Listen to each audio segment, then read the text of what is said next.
the pleasure of having an oration delivered by Dr. Tim Horgan of the National Graves Association. Tim is our representative in County Kerry. He's also a published historian on the 1916 to 23 period, particularly in his native county. He has edited and published the Kerry interviews of Ernie O'Malley, a senior Republican and member of the Four Courts Garrison, under the title of The Men Will Talk to Me. His other books include Dying for the Cause, Kerry's Republican Dead, and Fighting for the Cause, Kerry's Republican Fighters. Tim is a member of the Ballyseedy Monuments Committee and is a frequent speaker at Republican commemorations in County Kerry and beyond. His grandmother was Madge Clifford, a member of the Four Courts Garrison and secretary to Liam Lynch and Ernie O'Malley. She was also the Quartermaster General of Cumann, a formidable lady of many secrets who remained faithful to the cause until the end. Dr. Tim Horgan.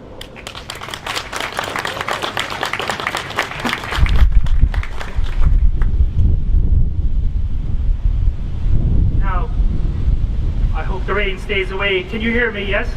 Yeah, very good. For 750 years, England has ruled this country by force of arms. In this city, on Easter Monday 1916, the Irish Republic was declared on the steps of the GPO. 5 years later, and following 2 years of guerrilla warfare, Britain conceded that Ireland could no longer be coerced, could no longer be subjugated.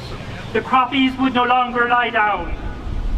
But our erstwhile colonial masters contrived that if Ireland could not be ruled by the Crown, then Ireland would be ruled for the Crown. It was the sound of artillery around this building 100 years ago that ominously proclaimed that from that day forth, Ireland would be ruled not by Britain, but for Britain. The Irish Republic, conceived by the United Irishmen on Belfast Cave Hill, would now be destroyed by divided Irishmen here on Dublin's quays. Across these walls, 100 years ago, stood two armies. One, the Army of the Republic, was an army without banners, without uniforms, lightly armed but resolute in their defence of that which generations had died for. Outside these walls stood a hastily assembled army, whose oath was to the King, whose uniforms were supplied by the British, who fired British rifles and artillery, and who served the policy of Britain and Ireland. England had declared that there would be no republic. It had been decreed that those loyal to that republic must be crushed, and this suppression will mercilessly begin where we have assembled here today. History records that a kilometre north of here, while a prisoner of war, died the father of Irish republicanism, Wolfe, but his cause lived on. A kilometre to the west of here in 1798, countless soldiers of the Republic were cruelly slaughtered and ignominiously buried in the Croppies Acre. Their cause did not die with them. A kilometre to the south of here on Thomas Street, Robert Emmet would be gruesomely executed for his loyalty to the Republic. But his defiant words still echo. A kilometre west of here, in O'Connell Street, the Irish Republic would be declared, but its enemies expected its brief flame to be extinguished by the firing squads of Kilmainham and in the quicklime of Arbour Hill. But the fools, the fools, the fools. And so, in June 1922, by these granite walls, Irishmen would attempt to do that which the British Empire had failed to achieve. They would attempt to obliterate the Republican cause for once and for all. After the surrender at Easter week 1916, the defeated Republicans were marched up O'Connell Street to their captivity. Amongst them were Michael Collins and Sean McDiarmid. Both had fought for freedom. One would be derided as being overly principled. The other would be praised for putting pragmatism above those principles. Passing the monument to great Parnell, it would have served Collins well to have memorised the lost leader's inscribed words. No man has the right to fix a boundary to the march of a nation. No man has the right to say to his country, thus far thou shalt go and no further.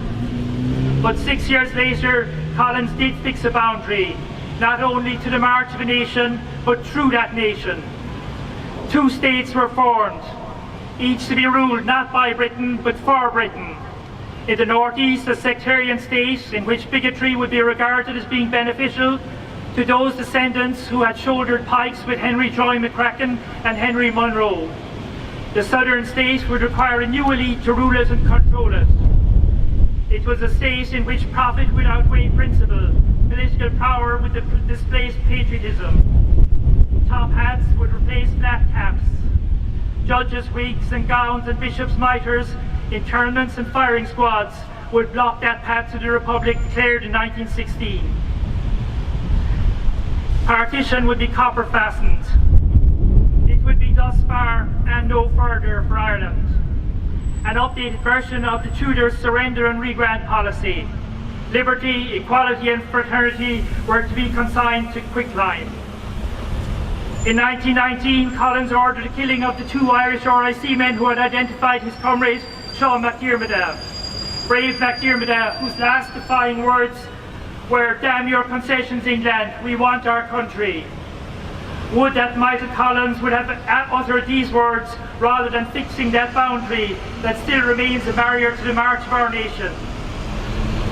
Who was it really that betrayed Sean McDiarmid? Whatever his motivation in accepting Pax Britannia, Michael Collins had promised stepping stones to achieve national liberty. But all too soon, these stepping stones became headstones for those IRA volunteers who were killed in action around these granite walls. Collins's crimson-stained stepping stones became memorial stones at Ballyseedy and Countess Bridge, at Grey Abbey and Drumbow. Soldiers loyal to Ireland, faithful to the nation, became the enemies of this new state. These stepping stones became submerged in the blood of those who remained true to the old cause down through the last 100 years. The blood of Sean McCaughey and Charlie Kearns, the blood of Sean Sowes and Fergie O'Hanlon, blood spilled in the Cregan, in Longkesh and at Loughgall. Michael Collins had promised freedom to achieve freedom, but freedom for whom? And freedom to achieve what? Freedom for new landlords to rack rent, freedom for big employers to exploit the working man, freedom for banks to extort, freedom for small farmers to emigrate, but certainly it was not the freedom to free Ireland. For 100 years the policy of London and that of the Irish state towards those who remained loyal to the cause of Tone and Emmet, the cause of Pearse and Connolly, has remained indistinguishable and intertwined. But to quote Sean O'Casey, that friend of those forgotten prisoners of the 40s, you cannot put a rope around the neck of an idea. You cannot put an idea up against a barrack square wall and riddle it with bullets. You cannot confine it in the strongest cell that your slaves could ever build. Though Collins, Mulcahy and O'Higgins and later De Valera and Jerry Boland have attempted all of this, just as their British masters did before them, the old cause has refused to die. You commendably gather here today. You still remember. You seditiously refuse to forget. Today we are proud to commemorate those who stood defiantly within these walls. But who today recalls those who were outside these walls that June morning? Those who enthusiastically did Britain's bidding. Those Irishmen who covered their ears as they sent another shell into this building, while those with moral authority covered their eyes. This commemoration gives proof to the fact that it is the defence of the 32-county Irish Republic that is remembered, and not the actions of those in dyed green British uniforms of the new 26-county state. We are told that we are nearing the end of the decade of centenaries. The commemoration of what happened here in 1922, we are told, would be tricky and divisive. The government and its well-paid academics have decreed what should be remembered and what should not, what is worth commemorating and what should be forgotten, what aspects of our history satisfy present-day political requirements and what events might be embarrassing or inconvenient. But our history is not theirs to define, not theirs to edit. It is our history, a history composed of a myriad of unforgotten acts of resistance and defiance in a centuries-long struggle to maintain our distinct nationhood. Our national history is your heritage, a narrative not yours. The attack on the Fort Court garrison, the attack on those who had declared for a republic and would live under no other law, was an important event in our national history. But for many of you gathered here today, it is also an important part in your family history. So it is with me.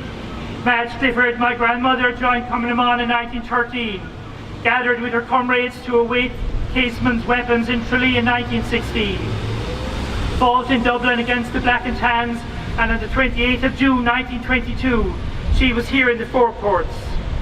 Madge stood beside General Liam Lynch, preparing a proclamation when the first shells landed near them, but, mistakenly not primed, they failed to explode.